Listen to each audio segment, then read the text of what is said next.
अस्सलाम वालेकुम, नमस्कार, सत श्री अकाल एंड गुड इवनिंग। मैं हूं आरज़ू काज़मी और आप देख रहे हैं पॉइंट ऑफ व्यू। हमें जी जॉइन किया है डॉक्टर इश्तियाक अहमद साहब ने। बहुत शुक्रिया सर कि आज आप आए। Thank you so much. बहुत मेहरबानी। Thank you for inviting me. और सर आज जरा हम बात करेंगे टू नेशन थ्योरी की। आपके जी। ख्याल से कि क्या यही एक लास्ट ऑप्शन था और ऐसी क्या बात हुई थी, चाहे वो पॉलिटिकली हो या फिर लोगों में कोई प्रॉब्लम थी या उनके साथ कोई इशू था जिसकी वजह से ये बात की गई कि टू नेशन थ्योरी को लेकर आगे आया गया और उसके बाद एक तरह से हमने देखा कि पाकिस्तान बनाया गया। देखें, इसके ऊपर मैंने बहुत बहस की है with evidence. Two nation theory वैसे तो जब से अंग्रेज़ों ने हिंदुस्तान पे कब्ज़ा किया और मुसलमानों के हाथ से ताकत निकल गई, तो दोनों तरफ से अ, हिंदुओं में और मुसलमानों में इस किस्म के जो है ना टू नेशन थ्योरी के आइडियाज़ एक के बाद एक अ, पेश होते रहे। लेकिन 1930s में जाके हम देखते हैं कि टू नेशन थ्योरी एक discussion among communalist Hindus and communalist Muslims वहाँ से मूव करके ये सेंटर स्टेज पॉलिटिक्स में कांग्रेस के खिलाफ आके खड़ी हो जाती है। और उसकी वजह जो है वो ये है कि कांग्रेस ने कहा कि हिंदुस्तान में जितने भी लोग रहते हैं उनका मज़हब जो भी हो, ज़ुबान जो भी बोलें, वो किसी भी सेक्ट से हों, कल्ट से हों, क्योंकि वो हिंदुस्तानी हैं, इसलिए हम एक नेशन है और एक ऐसा हिंदुस्तान बनाएंगे जहाँ पे मज़हब जो है प्राइवेट होगा, स्टेट का कोई मज़हब नहीं होगा, औरतें और मर्दों के इक्वल राइट्स होंगे। हम एक फेडरेशन बनाएंगे जिसमें इफेक्टिव सेंटर होना चाहिए ताकि एक ही किस्म की पॉलिसीज सेंटर से एमिनेट करें और प्रोविंसेस के पास सब्सटेंटिव यानी रियल ऑटोनॉमी भी होगी। Hindustani will be the national language of India, जिसकी दो स्क्रिप्ट्स होंगी, देवनागरी और हमारी पर्शियन उर्दू, इक्वल स्टेटस।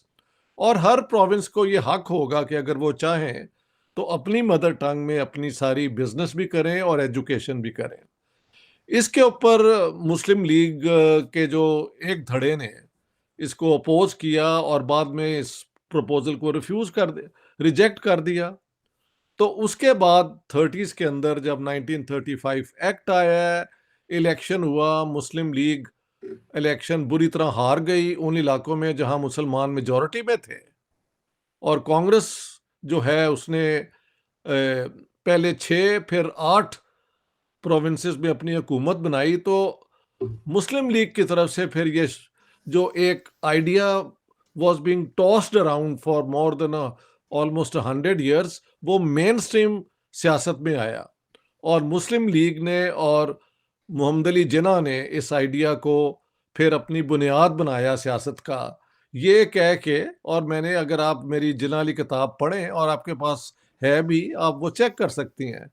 उन्होंने, वैसे तो ये आइडिया आप कहते हैं अलामा इकबाल के साथ लोग इम्प्यूट करते हैं, लेकिन अलामा साहब ने एक आइडिया ऐसा दे के बाद में विड्रॉ कर लिया था कि कभी मुसलमान नहीं सोच सकते कि ब्रिटिश एम्पायर के बाहर कोई ऐसी स्टेट बनेगी। नहीं नहीं नहीं, हम तो चाहते थे कि within the British empire एक ऐसा मुस्लिम मेजॉरिटी स्टेट बने जो आने वाले हमलों को सबसे पहले रोके। 33 में अलबत्ता चौधरी रहमत अली और कुछ और स्टूडेंट जो कैम्ब्रिज में थे, उन्होंने नाउ और नेवर एक पैम्फलेट लिखा जिसमें पाकिस्तान का नाम भी प्रपोज हुआ। P for Punjab, A for Afghania यानी North West Frontier Khyber Pakhtunkhwa, K for Kashmir और इस्तान फॉर सिंध एंड बलूचिस्तान। आप देखें उसके अंदर बंगाल को बिल्कुल उन्होंने इंक्लूड किया ना। अलामा इकबाल की स्कीम में बंगाल, हालांकि मेजॉरिटी मुसलमान जो थे वो बंगाल में रहते थे। आजकल एक बड़ी मिथ शुरू हुई है कि पाकिस्तान की डिमांड तो बंगालियों ने की है। ये बिल्कुल नॉनसेंस है। वो ये है कि बंगालियों ने मुस्लिम लीग की बुनियाद नवाब ऑफ ढाका ने पैदा की थी after the partition of Bengal, लेकिन उसका पाकिस्तान बनने के साथ कोई ताल्लुक नहीं था। बाद में तो जब पाकिस्तान का आइडिया मेन स्ट्रीम हुआ है तो ना इकबाल ने और ना चौधरी रहमत अली ने, जिन्होंने ख़ास तौर पे इस पे काम किया है, बंगाल को इंक्लूड किया है। बल्कि यूपी के मुसलमान, सीपी के मुसलमान, महाराष्ट्र के, मैसूर, ये सारों को एक्सक्लूड करके कोई 22 से 23% लोगों के लिए ये एक मुल्क बनाना चाहते थे। खैर, कांग्रेस की हुकूमतें बनी तो जिन्ना साहब ने फिर शुरू कर दिया कहना, और मैंने बार बार उन्हें कोट किया है कि एक मुत्हिदा हिंदुस्तान में, यूनाइटेड हिंदुस्तान में कांग्रेस राज की का मतलब होगा हिंदू राज, इस्लाम का निस्तो नाबूद खत्म हो जाएगा, मुसलमानों का निशान नहीं रहेगा। उसके अंग्रेजी टर्म्स में है, एक्सटर्म will Muslims will be annihilated and Islam will be annihilated and Muslims will be obliterated। हाँ जी, ये इस किस्म के, और इन्होंने 2 रिपोर्ट्स पब्लिश की, पीरपुर रिपोर्ट और शरीफ रिपोर्ट। ये तो देखें, जब मेरा 14 जनवरी 19 ये अपना 2023 को जब थिंक फेस्ट में मेरी किताब डिस्कस हुई है लाहौर में, अलहम्बरा में, तो वहाँ पे माना जो मुस्लिम लीग का केस और जिना का केस लेके आए थे असद रहीम खान ने, कि वाकई ये दोनों रिपोर्ट्स जो है ना, जिसमें इल्ज़ाम लगाया था कांग्रेस हुकूमतों पे, ये बिल्कुल बेबुनियाद और झूठी थी। क्योंकि मैंने अपनी किताब में बताया है कि 4 ब्रिटिश गवर्नर जो वैसे कांग्रेस के बहुत खिलाफ थे, उन्होंने लिखा है कि हमने कहीं कोई एविडेंस नहीं देखा कि कांग्रेस की हुकूमतों ने मुसलमानों को टारगेट किया है। और जो वाइसरॉय थे, जो जिन्ना साहब को प्रमोट कर रहे थे उस जमाने में, लॉर्ड लिनलिथगो को, उनको भी मैंने कोट किया है, that I will tell Jinnah that there is no substance in the allegations of these reports. तो ये बिल्कुल झूठी थी। और असद रहीम खान जो आए थे जिन्ना साहब के केस को प्लीड करने, और बड़ा उन्होंने फोर्सफुली किया, उन्होंने, अगर आप वो वीडियो देख लें तो माना है कि वाकई ये झूठी रिपोर्ट्स थी, लेकिन लोगों के दिल में ये डर पैदा हो गया। एक और बात है, नेहरू ने, जवाहरलाल नेहरू ने 1936 में कह दिया था कि आने वाले आज़ाद हिंदुस्तान में जिम्मेदारी, यानी ये जो है जागीरदारी ख़त्म हो जाएगी, किसानों के हकूक़ जो हैं वो बढ़ाए जाएंगे और हम एक सोशलिस्ट इंडिया बनाएंगे।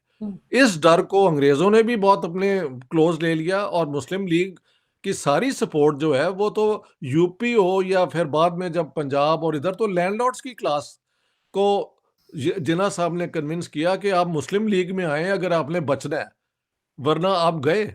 मैंने तो एक बिल भी जो सेंट्रल असेंबली में आया था, कोई मिस्टर अब्दुल्ला थे पंजाब के, कि शरिया के मुताबिक औरतों को भी सारी प्रॉपर्टी दी जाए, हाफ ऑफ मैन, जिसको जिन्ना साहब ने अपोज किया कि क्योंकि एग्रीकल्चर लैंड, एग्रीकल्चर 1935 एक्ट में प्रोविंशियल लिस्ट पे है, इसलिए सेंट्रल असेंबली तो ये बिल पास ही नहीं कर सकती, कंसिडर ही नहीं कर सकती। तो इस तरह जो फ्यूडल क्लास का इंटरेस्ट है वो मुस्लिम लीग का इंटरेस्ट बन गया, और यही जिन्ना साहब ने लेके पाकिस्तान में 2-3 किस्म के डर कि अगर ना बना पाकिस्तान तो इस्लाम भी ख़त्म हो जाएगा, मुसलमान जो हैं उनका निस्तो नाबूद हो जाएगा, और ये जो आपकी प्रॉपर्टीज़ हैं, जिम्मेदारी, ये भी ख़त्म हो जाएंगी। तो इन चंद चीज़ों के डर से फिर ये 45-46 का इलेक्शन जीते, और उसके बाद पार्टीशन हो गई। प्रॉब्लम ये है 2 नेशन थ्योरी का कि चलो 2 मुल्क बन गए, एक मुसलमानों के लिए और एक गैर मुसलमानों के लिए, लेकिन हमारे पास भी माइनॉरिटीज थी और उधर तो बहुत ज्यादा माइनॉरिटीज थी जी। तो दोनों सर तरफ जी। या तो होता ना कि सारे मुसलमान हमारी तरफ आ जाते, हम हुँ, सब माइनॉरिटीज को यहाँ से निकाल देते, तो आप कह सकते हैं जी अब ये 2 मुल्क हैं ही मजहब की बुनियाद पे। लेकिन वहां पे तो मुसलमान रह गए, और उनकी 9.8% थी तब, और अब वो परसेंटेज हो गया है 14.2, कुछ लोग कहते हैं 15%। तो वहाँ पे उतने ही मुसलमान हैं जितने यहाँ पे हैं अपना पाकिस्तान में, बल्कि इससे ज़्यादा है वहाँ पे। तो 2 नेशन थ्योरी, अच्छा, एक तो आपके सवाल का लंबा जवाब मैंने दे दिया ना। अगला प्रॉब्लम इस 2 नेशन थ्योरी का है कि अगर हिंदुओं के अंदर आप कह सकते हैं कास्ट हायरार्की थी, तो मुसलमानों के अंदर रसूलुल्लाह की वफात के बाद से झगड़े हैं कि who will succeed the profit. एक इमामत की थ्योरी है, एक खिलाफत की थ्योरी है। और फिर जैसे सदियां बढ़ती गई, वो जो इमामत की थ्योरी के भी तीन बड़े ग्रुप हैं, एक तो हाँ, असना शरी हैं, हाँ, एक इस्माइली हैं, एक बोरी हैं। तीन ग्रुप तो हैं, इसके अलावा भी बहुत हाँ, हैं वहाँ पे लेबनान में, और ये मैं जानता हूँ। और जो सुन्नी ग्रुप है उसके बेतहाशा सेक्ट हैं और सब सेक्ट हैं, बरेलवी, देवबंदी, वहाबी, और पता नहीं क्या क्या उनके नाम आप बता सकते हैं। तो मुसलमानों भी वही डिविजन्स थी। तो लिहाजा टू नेशन थ्योरी बुनियादी तौर पे एक बहुत इमोशनल ब्लैकमेल करने का वो स्लोगन बना। और अंग्रेज़ों ने जाते जाते पाकिस्तान इसलिए बनाया कि वो इस पाकिस्तान को सोवियत कम्युनिज्म को रोकने के लिए अपनी फ्रंट लाइन स्टेट बनाना चाहते थे। तारीख ने उन्हें यह मौका नहीं दिया। ये फिर गए पाकिस्तान वाले जिन्ना साहब अमेरिका के पास, और वहाँ उन्हें कहा कि हमें आप अपना लें, हम आपका रोल प्ले करेंगे। ये सारा कुछ मेरी दो जो किताबें हैं, बल्कि तीन, Punjab bleeded partition and cleansed, Pakistan the garrison state, और अब जो है जिन्ना पे his successes, failures and role in history में, हाँ। मैंने इतने ज़्यादा एविडेंस दे दिया है कि उसको कोई क्या डिस्प्यूट करेगा। लेकिन सर कोई दूसरा ऑप्शन नहीं था, जैसे लोग वहाँ से यहाँ आ गए, तो आपने खुद भी कहा कि वहाँ पे इस वक़्त भी बहुत ज़्यादा मुसलमान मौजूद हैं, बल्कि शायद पाकिस्तान से भी ज़्यादा मुसलमान इस वक़्त जी जी हिंदुस्तान में हैं। तो सर ये टू नेशन थ्योरी जो है वो कुछ लोगों ने अपनी पॉलिटिक्स के लिए इस्तेमाल किया, ये भी कहा जी जी जाता है। तो जी। कोई और दूसरी ऑप्शन नहीं थी, और दूसरा ये क्या ये वही पाकिस्तान बना जिसका बताया गया था, जिसके लिए कहा गया था कि यहाँ पर क्या आज़ादी होगी और किस तरीके से लोग रहेंगे? आपको लगता है ये वही पाकिस्तान बन पाया? हाँ, बड़ा अच्छे सवाल है। सबसे पहले देखें, ये हमारा जो लाहौर रेजोल्यूशन है, ये 23 मार्च 1940 को ये पेश हुआ था और 24 मार्च को ये पास हुआ था। हुँ, इस पे भी झगड़ा है जी, 23 या 24। और मैंने कहा यार दोनों है, दोनों तरीके से आप कह सकते हैं कि 23 को मूव हुआ था, 24 को पास हो गया। इसके ऊपर इतनी बहस करना इज वेस्टिंग टाइम। अब अगली बात है कि 27 अप्रैल को दिल्ली के अंदर वो सारी मुसलमानों की जमातें जो हैं, जो इस पार्टीशन के और पाकिस्तान के आइडिया के खिलाफ थी, इस मौक़िफ़ पे कि इससे तो इस्लाम के टुकड़े हो जाएंगे और मुसलमानों के टुकड़े हो जाएंगे, उनका इज्तिमा हुआ था। और वो 3 गुना उसमें ज़्यादा डेलीगेट से एज़ कंपेयर टू जो लाहौर में आए थे। इसकी मैंने भी किताब अपनी में एविडेंस दी है कि उस ज़माने के जो लोग हैं ना, उन्होंने लिखा है। महल स्टेट्समैन ऑफ कैलकाटा ने रिपोर्ट किया था कि this was a much bigger gathering of Muslims. और विल्फ्रेड कांटवेल स्मिथ, जिनकी बहुत मशहूर किताब है Islamic Muslim modernism in India, उन्होंने भी ये पूरा कवर किया है। उसमें कहा गया कि हम इसी धरती के रहने वाले हैं, मज़हब हमारे अपने अपने होंगे, लेकिन हम इसको एक रखना चाहते हैं और भाईचारे के ज़रिए हम एक नया हिंदुस्तान बनाना चाहते हैं। लेकिन अंग्रेज़ों के लिए, क्योंकि सेकंड वर्ल्ड वॉर शुरू थी, और कांग्रेस का एक बहुत बड़ा ब्लंडर है, जो कि अगर कांग्रेस वाले मान लें तो मैं समझता हूँ, अगर ये ना करते तो कभी पार्टीशन की आर्गुमेंट आगे ना बढ़ सकती। हुँ, इन्होंने सेकंड वर्ल्ड वॉर में अंग्रेज़ों का साथ नहीं दिया।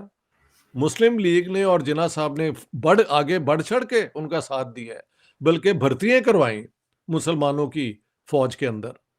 तो जाते वक्त अंग्रेजों के लिए मुस्लिम लीग के लिए गुडविल थी, कांग्रेस के लिए बिल्कुल नहीं थी। और आखिर में क्योंकि इतने झगड़े शुरू हो गए थे, तो जाते जाते अंग्रेजों ने पाकिस्तान तो बना दिया, लेकिन ऐसा पाकिस्तान जो हमेशा आने वाले वक्त के लिए फॉरेन पावर्स के अपनी स्ट्रेंथ ढूंढता रहेगा इंडिया के खिलाफ। क्योंकि इसकी बुनियाद में एंटी इंडिया होना वो हो गया था इसका हुँ। हिस्सा, तो वही बना। अब आपका दूसरा सवाल है कि क्या ये वही पाकिस्तान साहब, मैंने ये भी आर्ग्यू किया कि जिन्ना साहब के पास कोई विजन नहीं थी कि पाकिस्तान कौन सा होगा। मौलवियों को, और मैंने बहुत एविडेंस दिया, हुँ, उन्होंने एक किस्म के वो प्रोमिस की हुई थी, और जो ज़रा पढ़े लिखे मुसलमान हैं उनको कुछ और कहा था, अंग्रेज़ों को कुछ और कहा था, कांग्रेस को एक और तरीके से डील किया था।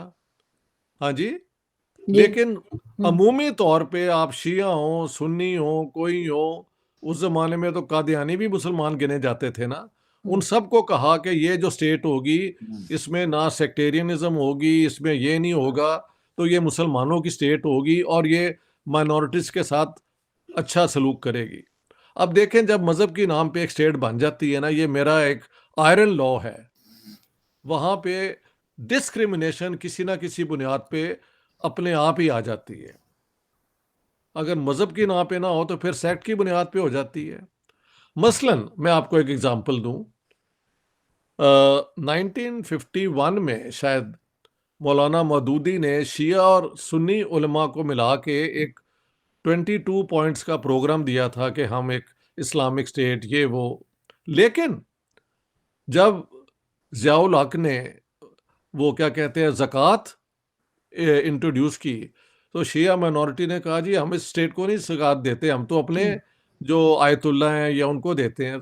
तो वहाँ से पता लग गया कि इनकी यूनिटी भी कोई नहीं थी, सिर्फ इतना था कि इंडिया की डिवीजन के लिए ये सारे यूनाइटेड थे। बाद में अगर ज़कात पे ये एग्री नहीं कर सकते, और महल नमाज पढ़ने का तरीका भी अलग है, वेरी राइटली हर एक को हक है अपनी तरीके से। कहते हैं अजान भी मुख्तलिफ है, तो हर बॉय पे अगर आप इस पे झगड़ा करना शुरू कर दें तो नहीं हो सकता।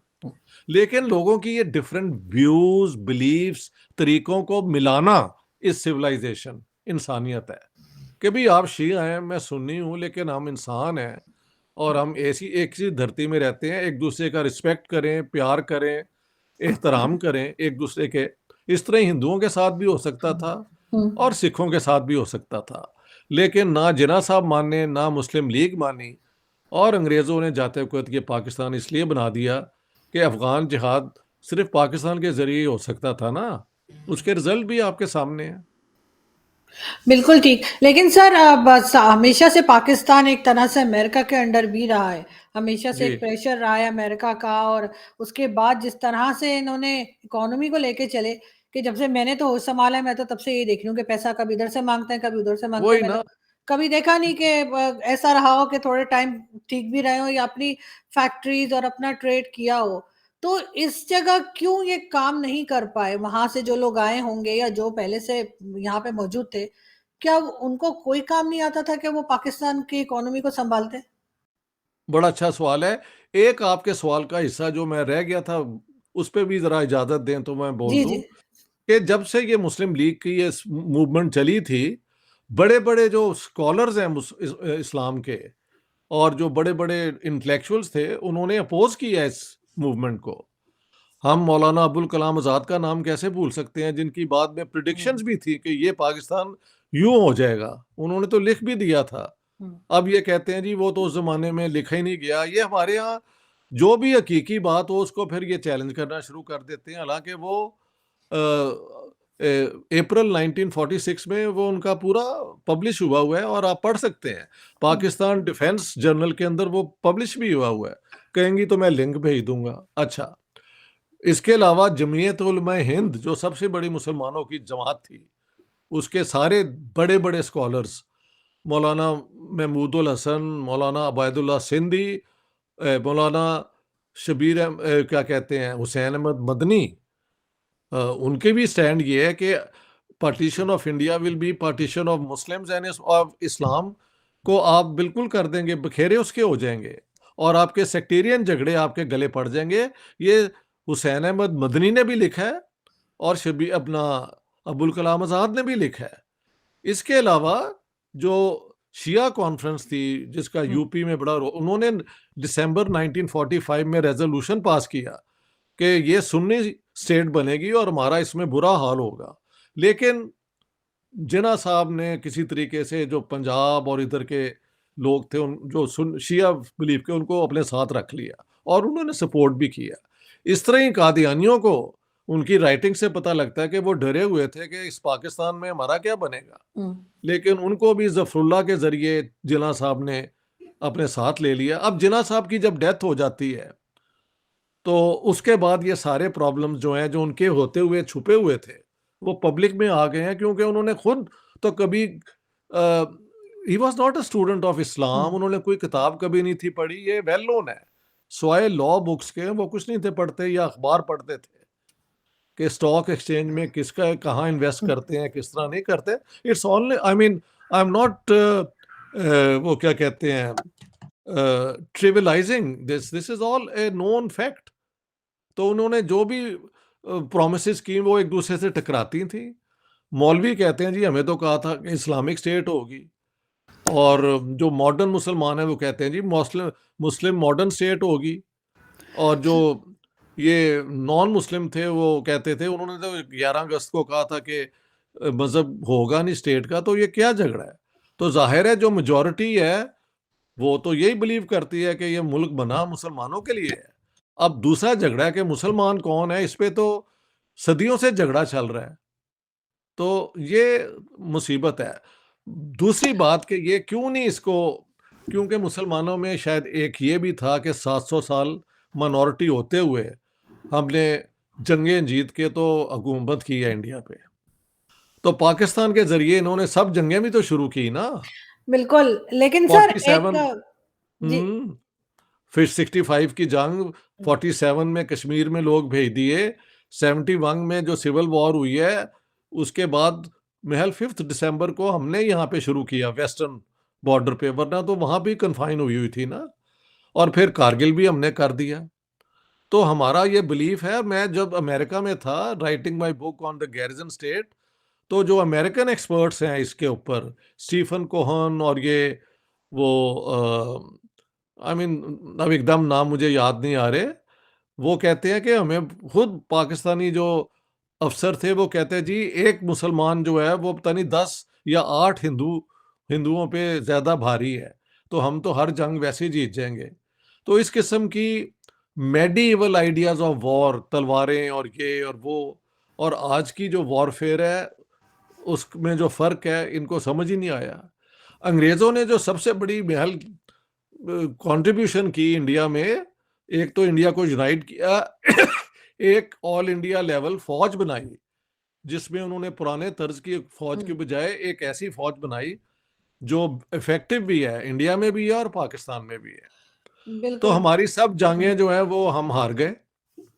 तो बजाय इंडस्ट्रियल डेवलपमेंट के, और मैंने कहा है दिसंबर सॉरी 1960s के पहले पीरियड में पाकिस्तान की इंडस्ट्री इंडिया की इंडस्ट्री से double hmm, rate of growth कर रही थी। 65 वॉर जंग के बाद वो सारा सिलसिला खत्म हो गया। उसके बाद इनकी अपनी इंडस्ट्रियल ग्रोथ नहीं हुई। हुँ, इकोनॉमी में पैसा आता रहा है जिया साहब के दौर में, इसलिए कि अफगान जिहाद में हुँ, उन्होंने पंप किए डॉलर, बिल्कुल। और मुशर्रफ के दौर में क्योंकि वॉर ऑन टेरर पे उन्होंने हुँ, डॉलर पंप किया और लगा कि पाकिस्तान की इकोनॉमी बहुत बेहतर है।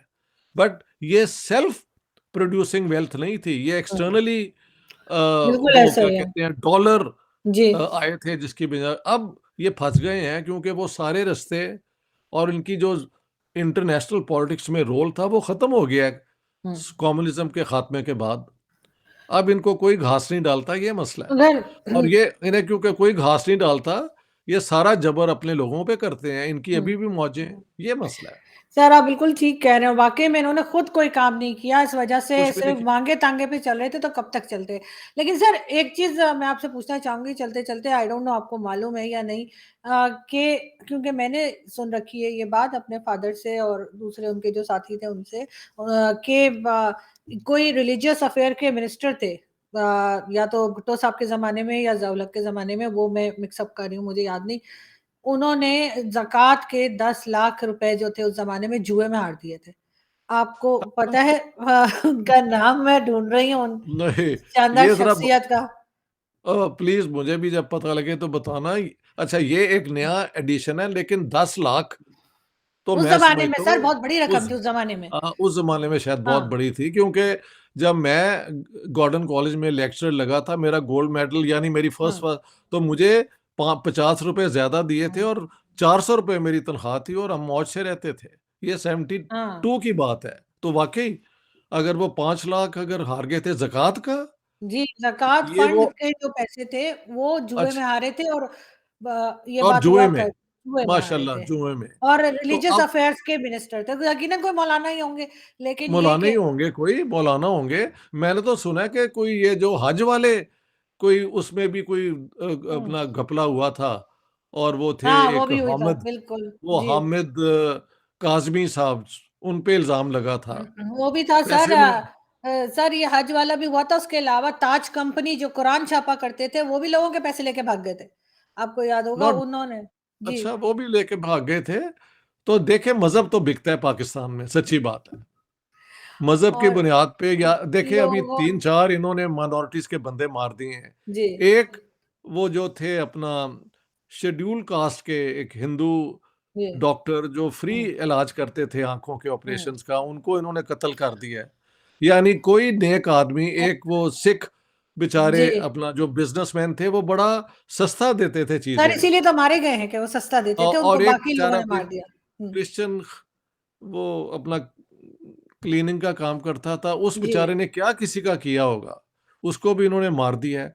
और सारी दुनिया को ये हुँ, कश्मीर का ये कहते हैं, दे आर एक्चुअली, मैं समझता हूँ अगर कोई इस मुल्क में पाकिस्तान के लोगों को किसी ने बिट्रे किया है, तो वो हमारी रूलिंग क्लास ने किया हुँ, है। इन सबको पता है, ना हमें कश्मीर कभी मिलना है, और ये झगड़ा जो इन्होंने किया हुआ है सिर्फ अना और अपने वो एक्सेसिव खर्चा सो कॉल्ड डिफेंस पे के लिए किया हुआ है, और पॉलिटिकली ये बिकता है, एंटी बिल्कुल। इंडिया होना और ये और वो। अभी इमरान खान ने, मुझे कोई बता रहा था हुँ, कल, कहा है हुँ, कि जनरल बाजवा तो चाहते थे इंडिया से अच्छे ताल्लुकात रखना, मैं उसके खिलाफ था, इसलिए मुझे उन्होंने निकाल दिया है।